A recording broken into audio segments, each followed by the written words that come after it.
And what we do is we help people and their families that have been impacted by an acquired brain injury. Get Radio Breakfast with Rich Smith. Sometimes when you chat to people, the guests come along just at the right moment. We were supposed to be catching up with Becky from Clear Sky Children's Charity, and we had a few technical issues. Look, we hold our hands up. It's one of these things that happens in life. We'll hopefully get Becky back on a little bit later on. Fingers crossed, because I think we've fixed the problems here. But taking the full brunt of my stressedness, I'm pleased to say, was Mike Foster from the Business Brunch, but also from Oxford Headway Injury Services. Mike, good morning and thank you. Morning, Rich. You having fun? Yeah, yeah. Do you know what? I am having fun. I am having fun. Do you know it's been super chaotic, and I hate when things go a little bit awry and a little bit wrong, and you sort of let people down, and you're kind of trying to speak to people. And as I said to you when we were chatting during the song, I was like, I'm so glad it's you that I can just offload and just go, right, it's been a nightmare. It's been stressful. I've missed out on someone. We've got someone else coming up as well. And it's all crazy. But you know what? It's how we react in these moments, mate. Of course it is. And if, in paying attention to the Business Brunch with your other hat on, then I should know that. It's how you react. But look, you're here on Small Charities Week. Really, really pleased to hear about that. Look, tell us a little bit more about Oxford Head Injury Services. Name change for a start. People might be synonymous with the old name, but we're moving forward with the new name. Let everyone know what's going on with that. Yeah, thanks, Rich, and thanks for having us on to talk during Small Charities Week and the initiative that was so fantastic in highlighting the fantastic work of small charities across Oxfordshire, in my opinion, filling loads of gaps from funding, etc. Oxford Head Injury Services, formerly known to many listeners, I'm sure, as Headway Oxfordshire.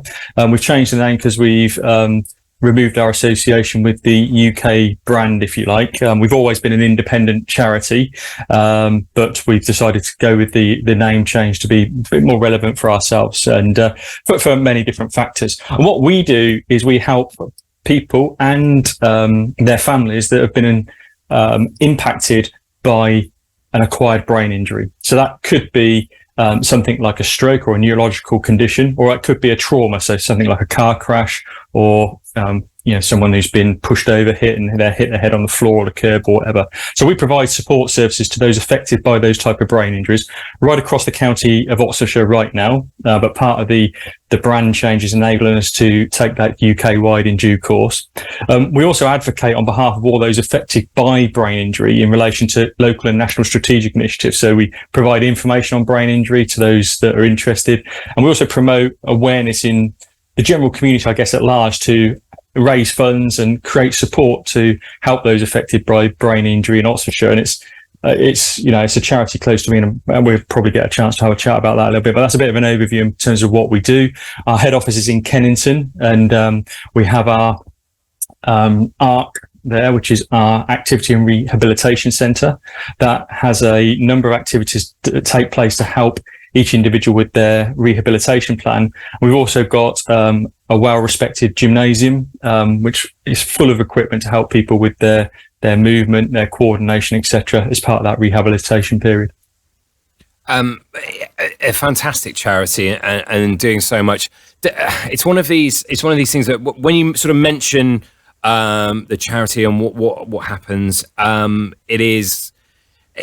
There's going to be people listening to this who maybe not directly affected, but will know someone. It will be a friend. It will be a friend of a friend. You hope that it's not, sort of anyone, of course.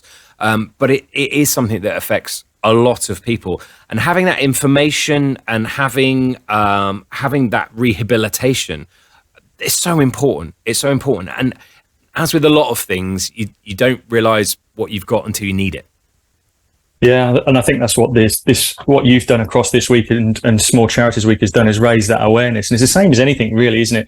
If it's not on your agenda, if you're not impacted on it by a day-by-day basis, you don't really know what's going on. But I think most people listening to all the charities you've kindly had on your show this week, everybody's saying, yeah, I know somebody with dementia, or I know somebody who's a young carer, or whatever that may be. And we have the same experience. You know, there are some charities in Oxfordshire, like, for example, the fantastic Sobo Health. Most people touch that, unfortunately, at some point in Oxfordshire. And the same as our services. And, you know, the reason why I got involved, a couple of reasons really, is that, you know, I used to run Oxford Business Community Network. We used to have, well, they still do, sorry, every December, the big breakfast for charity. And 2015, Jamie Miller, our CEO, was the first charity to benefit from the event, and he spoke at that. And he talked about the experience of what did we do when we woke up in the morning, you know, had a shower, cleaned our teeth, got on the bus, got in the car, got on the bike, walked to work, got to the bottom of the stairs, you know, walked up the stairs to the building, etc. And then he just said, now imagine you just had a brain injury. How much more difficult or challenging would that be during the morning? And you could just feel the room silence just dropped, and hair on the back of your neck. And that sort of captured me. And it reminded me of my circumstances, because my wife had a stroke driving down the A34, age 36.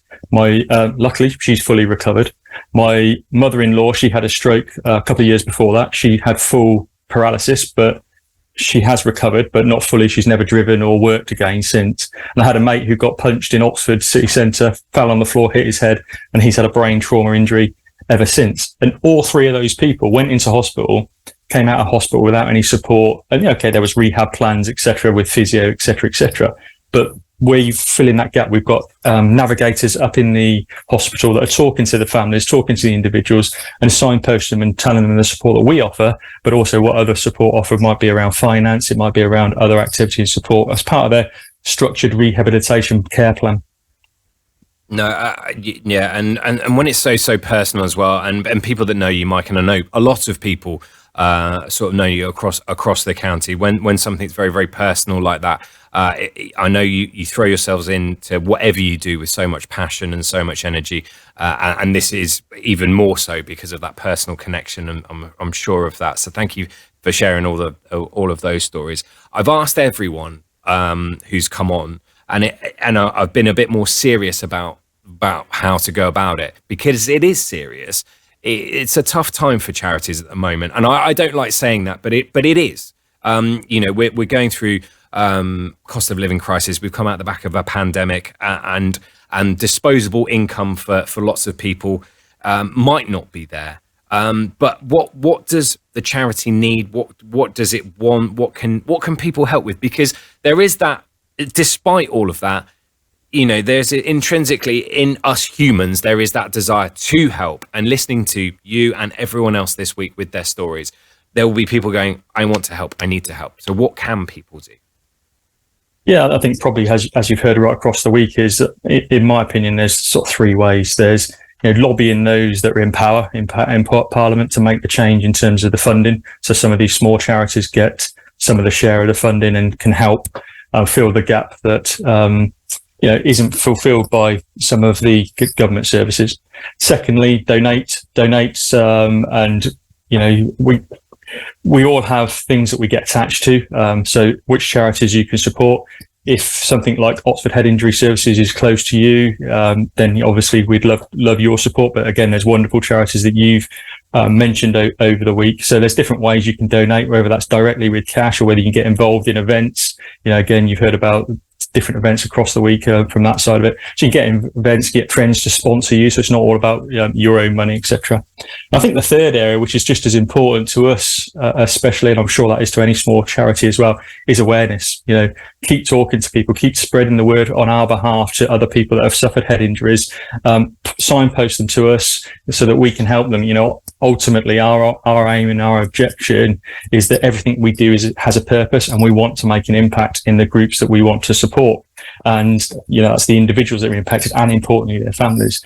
So please, you know, keep raising awareness for the small charities and charities like ourselves. And like I say, if anybody knows anybody that's, you know, had a stroke, had a head injury, had a trauma incident, and they're not seeing the support that they'd like, and then signpost them to us. We've got fantastic people working for the organisation. It's been really humbling for me for the last sort of 3 weeks since I've been involved to see the unbelievable commitment and work that people do in these charities. Yeah, brilliant. That'd be my three things. No, definitely. And it's funny actually, that awareness thing. Speaking to a lot of people, people have said volunteers, people have said donations, but that awareness thing, that's great to get out there as well, because it might not be you, it might be someone else, but just passing on that information is as good as a donation, as a volunteering your Saturday or what have you. So that's fantastic, Mike. Cheers for that. Just very, very briefly, where can we find out a little bit more information about Oxford Head Injury Services? Well, the best way, there's a holding page at the moment because we're going through our rebrand. So we're currently quite quickly trying to get a new website up, which is oxfordheadinjuryservices.org.uk. But the best way, there's a telephone number is on there advertised to give us a call and to signpost people to us or to have a conversation about the ways that they can support us, or catch me on LinkedIn or other social media where I have a little bit of presence, and I'd love to tell people a little bit more. Brilliant. I'm sure people will, Mike. As always, joy and pleasure hearing about your other side of things as well, and looking forward to catching you on the Business Brunch at 11 o'clock on Sunday. Nice one, Rich. Thanks, mate. Absolute pleasure. Make sure you get involved. Yet another fantastic, brilliant small charity on the radios for Small Charities Week here at Get Radio.